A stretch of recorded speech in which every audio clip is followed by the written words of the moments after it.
अस्सलामुअलैकुम वरहमतुल्लाहि वबरकातुहू। कहानी कनीज़ की 17वीं किस्त पेश है। उस दिन कनीज़ जब रिक्शा से उतरकर कॉलेज गेट की जानिब बढ़ी तो दीपा से निगाहें चार होते ही दोनों मुस्कुराईं। दीपा बोली, बीबी मालकिन एक मिनट। कनीज़ उसके करीब जाकर रुक गई तो उसने कहा, छोटे सरकार कोर्ट जाते हुए इधर आए थे और मुझसे बोले कि आज बीबी जी का पीरियड 1 बजे तक ही है और मुझे भी कोर्ट में सिर्फ 2 घंटे का काम है। उनसे कहना अगर वो चाहे तो मैं उन्हें लेकर नारायणपुर बेला की झील के किनारे वाली वादियों में घूमने चलेंगे। वहाँ वो होंगी, मैं हूँगा और हमारे दरमियान खुशगवार लम्हात होंगे। कनीज़ के होठों पर प्यारी सी मुस्कान रेंगने लगी तो दीपा ने हंसकर कहा, मैंने पूछा और कौन होगा छोटे सरकार? तो वो बड़े ही सुंदर अंदाज में मुंह बिचका कर बोले, और पशु पक्षी होंगे दीपा, जो हमारी मोहब्बत के गवाह होंगे। अचानक दीपा संजीदा हो गई और अपनी बातें जारी रखते हुए बोली, उनकी कही हुई अंतिम बातें मुझे बहुत अच्छी लगीं, हृदय को छू गईं। है ना अच्छी बातें बीवी जी? कनीज़ ने एक लंबी सांस ली और ख्यालों में भटकते हुए जहनी कैफियत के साथ बोली, हाँ दीपा, वो खुद अच्छे हैं तो उनकी बातें क्यों ना अच्छी होंगी। खूबसूरत दिल से तो अच्छी बातें ही निकला करती हैं ना। अब दीपा बोली, मुबारक हो आपको छोटे सरकार की मोहब्बत, जिसके लिए न जाने कितनी युवतियाँ तरसती होंगी। कनीज़ ने उसके जवाब में अपना कोई रद्द अमल जाहिर करने की बजाय अपनी कलाई घड़ी देखी और कहा, वक्त हो चुका है दीपा, अब मैं चलती हूँ 1 बजे तक के लिए। ठीक है मालकन, जाइए, दीपा ने कहा और वो बसूरत गेट के अंदर दाखिल हो गई थी। चुनांचे जब 1 बजे वो कॉलेज से वापस आई तो दीपा ने फौरन बाउंड्री वाल की छावनी में स्टूल रख दिया। यहाँ बैठिए मालकिन। कनीज़ बैठ गई तो वो भी पथरीली ज़मीन पर ही पसर गई। फलों की उसकी रेडी के ऊपर तिरपाल का साया था। कोई आधा घंटा बाद तस्करान अपनी कार से आन पहुंचा। उसने चुस्त पाजामा और मलमल का कुर्ता जेब तन कर रखा था। कनीज़ फौरन स्टूल से उठते हुए मुस्कुराकर पूछा, आप हवेली पर होकर आए हैं ना? हाँ जाना, अदालती लिबास तब्दील करना था ना, लिहाजा गुस्ल भी कर लिया। ये कमबख्त बारिश 1 दिन हुई, उसके बाद से बादलों ने सिर्फ आंखें दिखाना ही अपनी ड्यूटी बना लिया है। खैर अब आप बताइए क्या इरादा है? कनीज़ बोली, जो आपका इरादा हो। तो फिर चलिए। वैसे दीपा रानी की बकबक गाड़ी तो ज़रूर ही आपके जहन की पटरी पर दौड़ती रही होगी। दीपा शर्माते हुए इठलाकर मुस्कुराई तो कनीज़ ने कहा, नहीं रईज़ादे, अब मेरी प्यारी दीपा बहुत संजीदा हो चुकी है। अरे वाह, बहुत खूब, मगर मेरे नज़दीक तो वैसे ही बकबक करती रहती है, ये बात वो बात और न जाने क्या क्या बातें। कनीज़ खिलखिलाकर हंसती हुई बोली, आपसे प्यार जो करती है। वो धीरे से हंसा। हाँ सो तो है। और हाँ दीपा, गांव कब जा रही हो? परसों जाऊंगी ना छोटे सरकार। चोली घाघरा लेने की बात कर रही थी। दीपा ने मुस्कुराकर सर झुका लिया तो तस्करान अपनी जेब से 400 रुपये निकालकर उसकी जानिब बढ़ाते हुए बोला, लो इसे रख लो, जो दिल चाहे खरीद लेना। दीपा चाहक उठी तो तस्करान ने मजीद कहा, वैसे वापस कब तक आओगी? केवल 15 ही दिनों बाद आ जाऊंगी। माँ भी साथ जाएगी ना? गांव जाओगी तो वहाँ लोग कहेंगे दीपा परदेश से आई है। वो मचल उठी, हंसकर बोली, हाँ छोटे सरकार, लोग ऐसा ही कहते भी हैं। ठीक है तो हम चलें? जी मालिक, जाइए।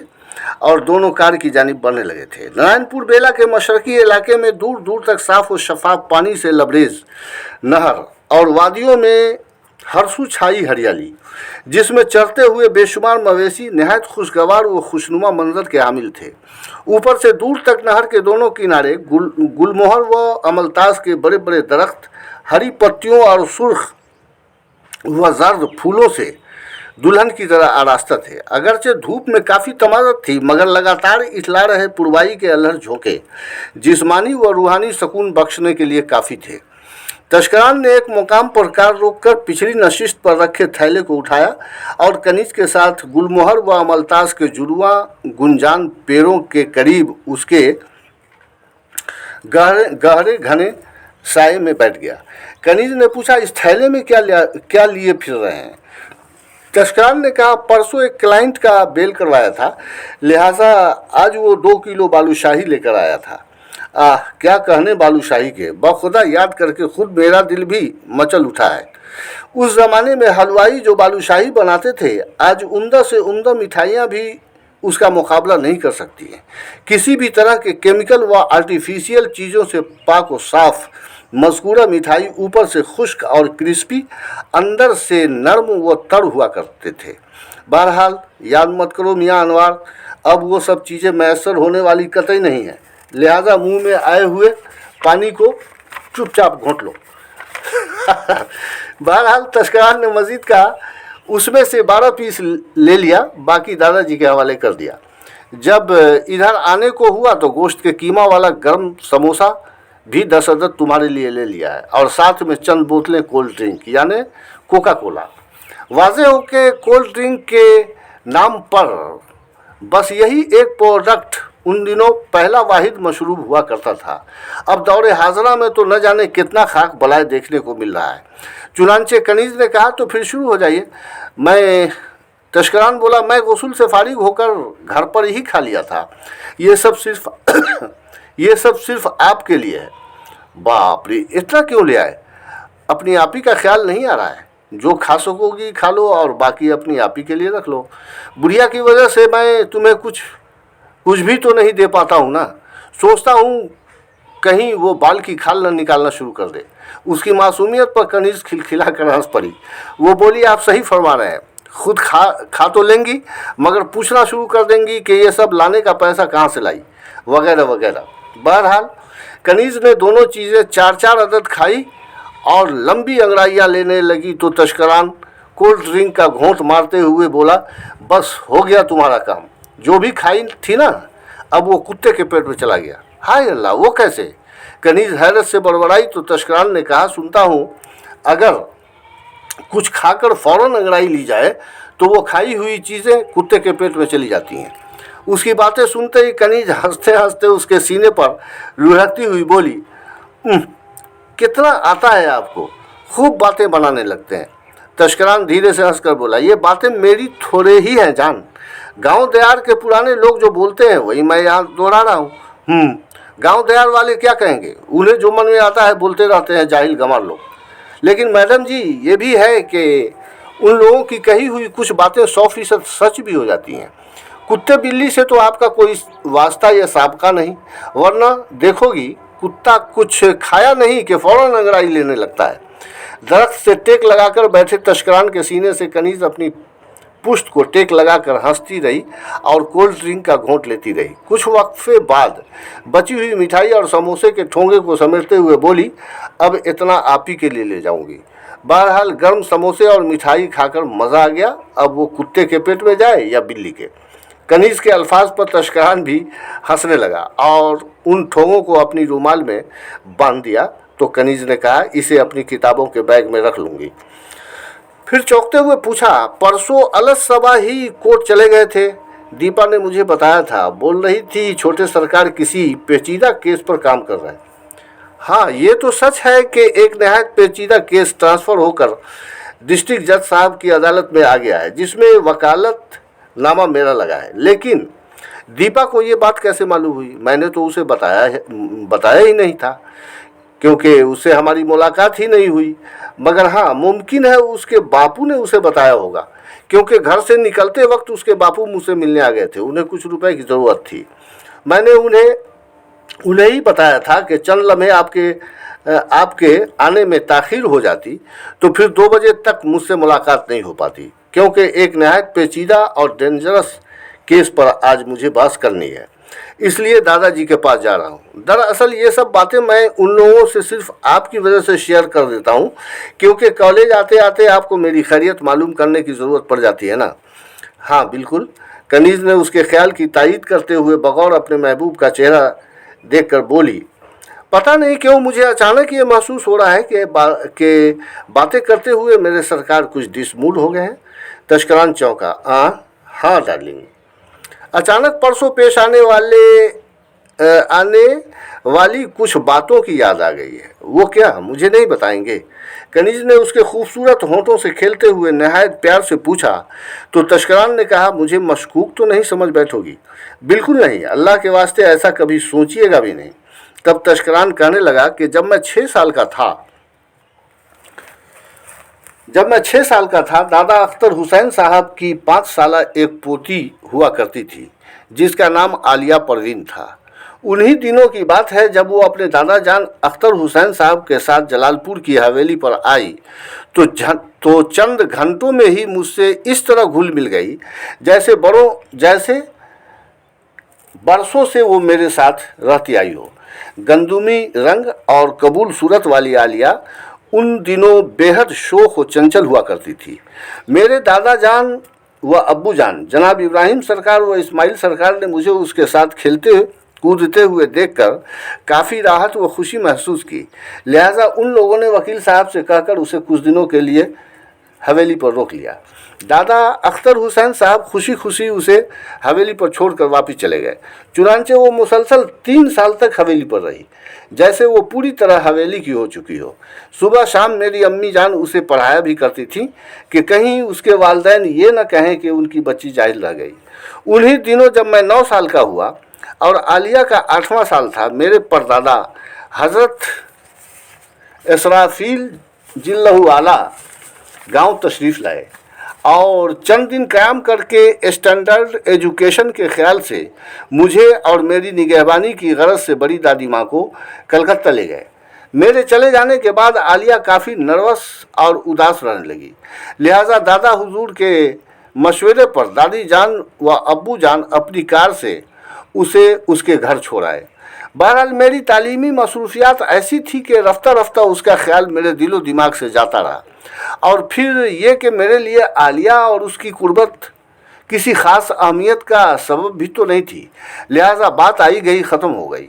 तशकरान के कहे हुए इस आखिरी 3 जुमलों से कबल कनीज़ थोड़ी कशमकश में मुब्तला हो गई थी, लेकिन अब वो बिल्कुल पुरसकून हो चुकी थी। उसने सोचा कि आगे क्या हुआ ये बात उसे दरियाफ्त करे, लेकिन उससे कबल ही उसने यानी तशकरान ने कहना शुरू किया, वैसे मुझे गांव आने का मौका नहीं मिला क्योंकि कभी अब्बू अम्मी और कभी दादा हुजूर व दादी जान हर 3-4 माह पर खुद ही मुझसे मिलने कलकत्ता आते रहते। गोया मैं अपना बचपन जलालपुर दयार की ही अपनी हवेली में छोड़ आया था। बारसूरत कलकत्ता यूनिवर्सिटी से फारिग होते ही मैंने बड़े दादा हुजूर से पूछा कि मैं वलायत जा सकता हूँ क्या दादा हुजूर? तो वो हंसने लगे, बोले ये भी कोई पूछने की बात है प्यारे छोटे सरकार। दूसरा एक जज मजीद जलालपुर की हवेली से ही वजूद में आएगा जो सबसे बड़े दादा जान जनाब मासूम जलालपुरी मरहूम की रूह को ताजगी अता करेगा। मैंने धीरे से कहा, इंशाअल्लाह ऐसा ही होगा। मैं अपने सभी दादाओं की ख्वाहिशात की तकमील के लिए हर मुमकिन कोशिश करूँगा। बरसूरत मैं अपने ख़ानदान के तमाम बुजुर्गवार की मौजूदगी में उनकी दुआओं के ज़ेर साए सफ़र पर रवाना हो गया। 5 साल बाद जब कामयाब होकर वापस आया, बड़े दादा जान रिटायर कर चुके थे और गांव की हवेली पर सकूनत अख्तियार कर लिए थे। मुझे देखकर बेहद खुश हुए। एक दिन हम सभी हॉल में इकट्ठा थे और उनसे चंद हिंदुस्तानी आइन पर बहस हो रही थी, तो हमारी बातें अब्बू और दादाजी ही समझ पा रहे थे। बाकी मेरी अम्मी व दोनों बड़ी छोटी दादियाँ तो बस फ़ख्र आमेज़ निगाहों से हमें देखे जा रही थीं। ऐसे में बड़े दादा जान दादा हुजूर जनाब इब्राहिम सरकार से मुखातिब होकर बोले, हमारे परपोता तो इस कदर महंगी अंग्रेज़ी बोलते हैं कि इनके कुछ अल्फाज मेरे सर के ऊपर से ही गुजर जाते हैं। लगता है कि मुझे अब दोबारा अपने छोटे सरकार से ट्यूशन पढ़ना होगा। उनकी बातें सुनकर हाल के अंदर सबों के मुश्तरका कहे की आवाज़ें गूंज उठी थीं। इब्राहिम सरकार ने कहा, मुझे तो आधी बातें समझ नहीं आती हैं। बहरहाल इधर कनीज़ फ़ख्र से मुस्कुराने लगी और तशकरान की बातें मज़ीद जारी रही थीं। उसने आगे बताया कि मैं गाँव आकर अपने बुज़ुर्गों की बेपनाह मोहब्बत के साए में चंद दिन ही क़याम किया था कि बड़े दादाजी का हुक्म जारी हुआ। उन्होंने कहा, मैं पहले वकालत की प्रैक्टिस शुरू करूं। मुस्तकबिल में जब जज के ओहदे के लिए सरकारी मीटिंग होगी, इंशाअल्लाह मैं आपको अव्वल मुकाम पर पाऊंगा। कोशिश रहे कि जिस अदालत में आप मुकीम रहेंगे वहाँ के हाकिमान वक्त और हर छोटे बड़े वकला के आप अजीज़ बने रहें। दादा परदादा छरदादा की शोहरत व इज़्ज़त आपके वक़ार की बुलंदी के मुआवन है।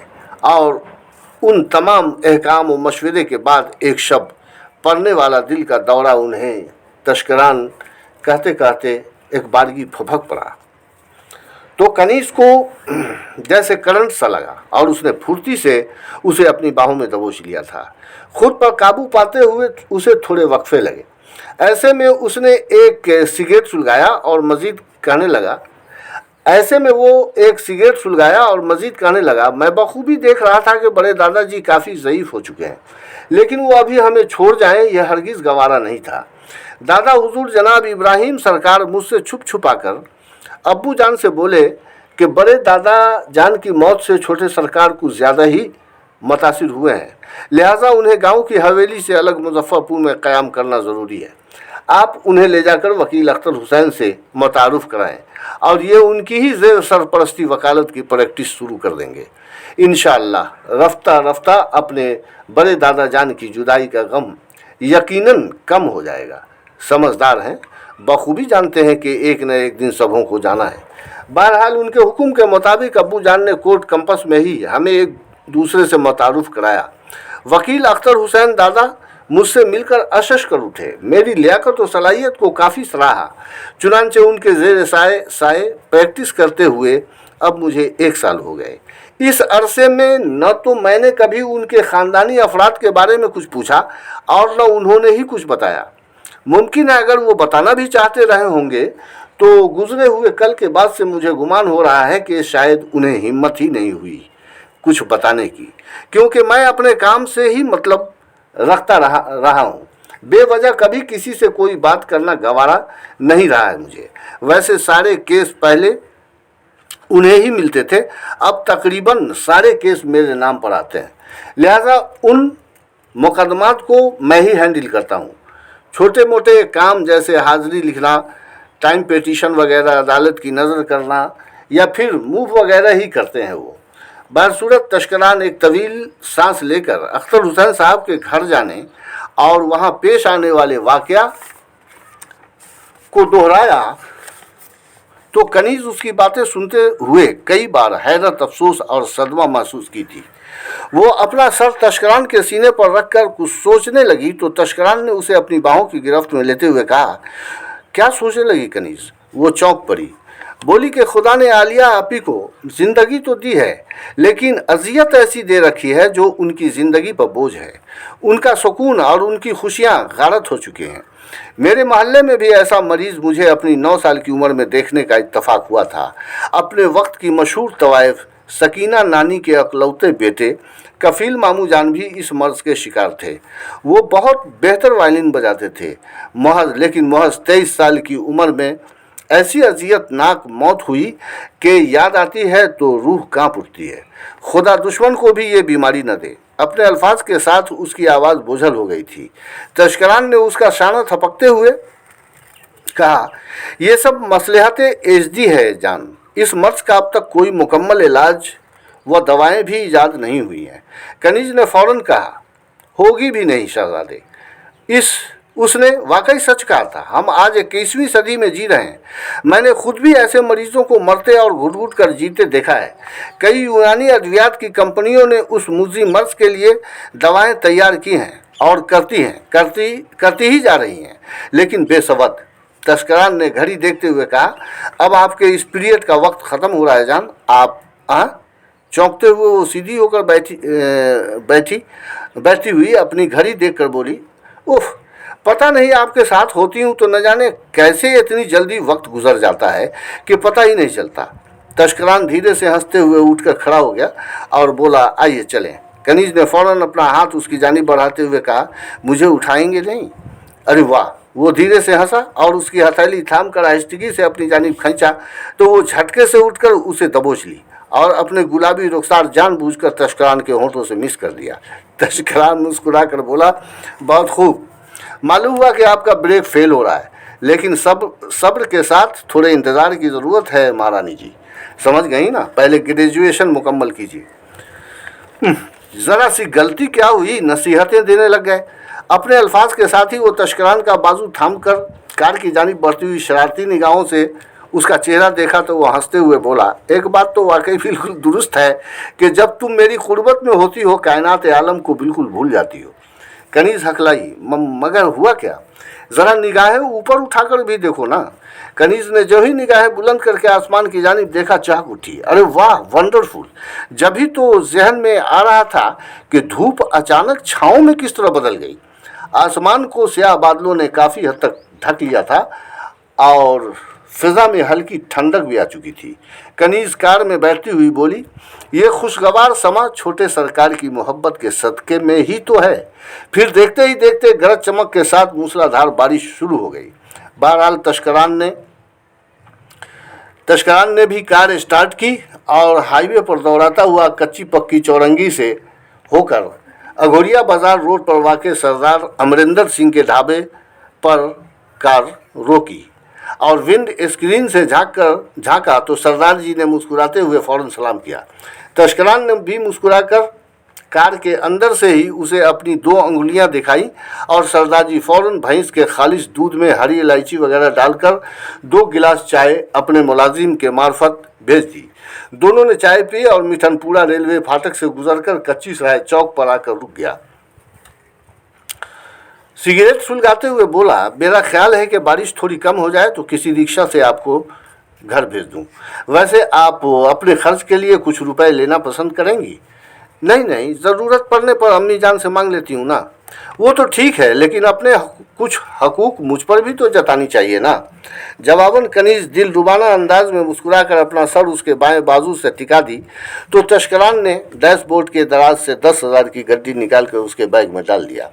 बारिश हो ही रही थी, उसी लम्हा एक रिक्शा वाला तिरपाल की छावनी डाले धीरे धीरे आता दिखाई पड़ा, जिसमें वो बारिश के पानी से बिल्कुल महफूज था।